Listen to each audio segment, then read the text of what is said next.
Hello everyone, I am Satyam and in this video we will be talking about the object looping in JavaScript. So what do you think when you heard about the term object looping? It means that when I heard that term first time, I think that I have to loop many objects, I have to loop through 10 different objects. So but that's actually wrong. Object looping means that you have to loop to through the each and every property of an object. You have to loop through every property of an object and you have to work on that. There are different methods on which you can on how you can loop in the JavaScript objects. We have covered three loops before, that is for loop, while loop and do while loop.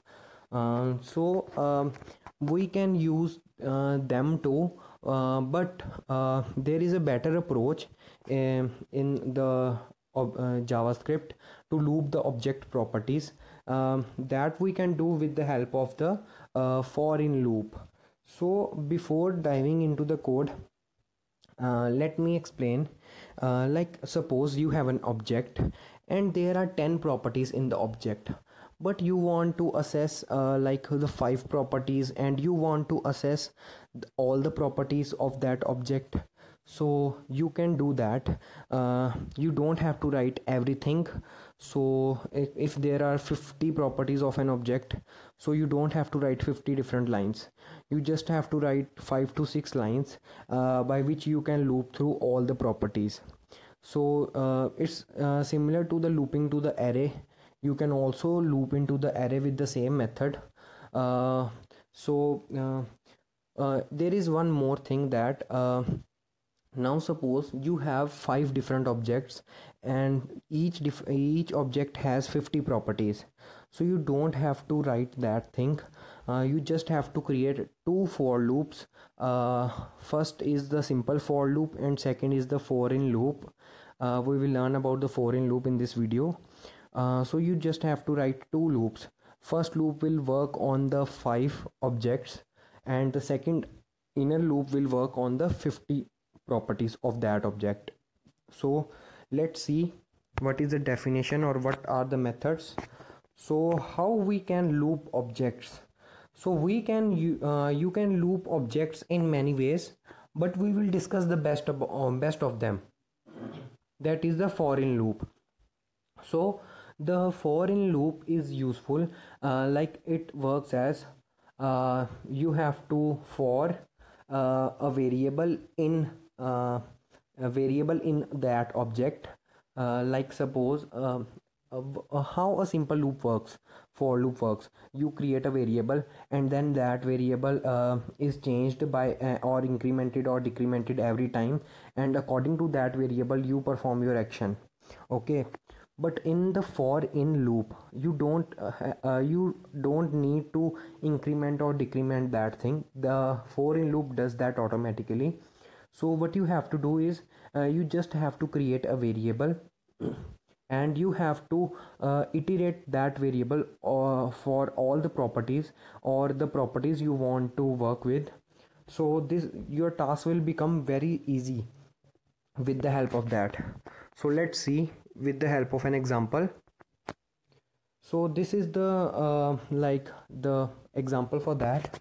So there is an I have created an object person1.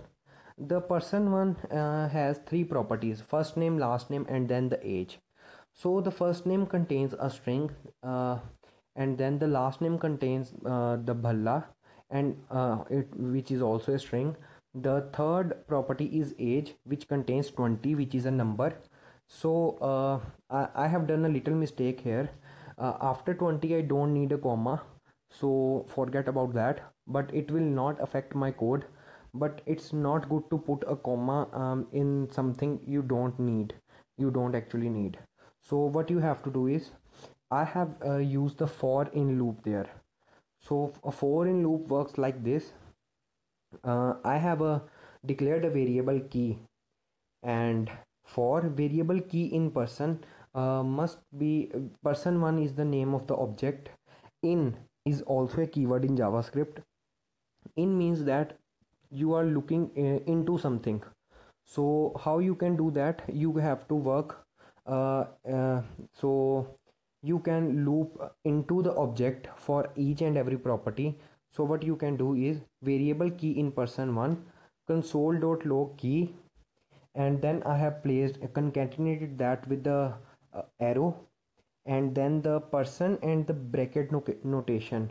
You can't use the dot notation here, so you have to use the bracket notation to assess the value in the loop, because every time the value will change and you will get and the dot method will not work, because the property is a string basically. So the property name is a string, so you have to like pass the string, but the dot method only works for the non-string objects, or it works on the direct properties.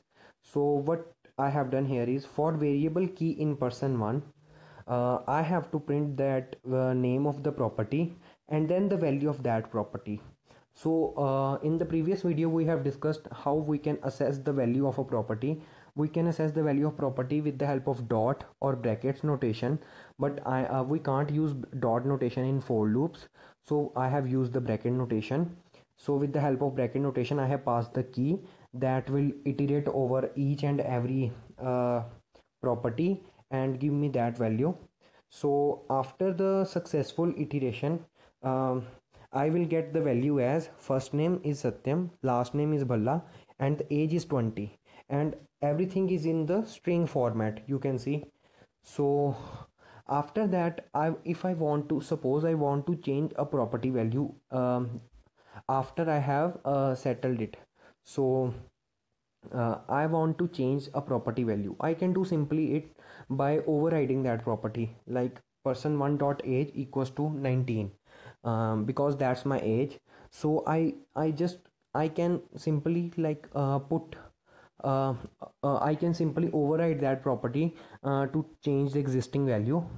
So you can also do that. So if you want to check that, just simply print it out with the help of the console.log statement, and you can see that a person and there is a square bracket notation and the age. So I can get the age as 19. So now the actual property is changed. You can also check that with the help of console.log statement. You can print the whole object like console.log, and in the brackets just put person1, which is the name of the object. So you can do that too if you want. So this is it guys for this video, and thanks for watching, and stay tuned with Unacademy for more videos, and you can get the full source code at the following link. So thank you guys.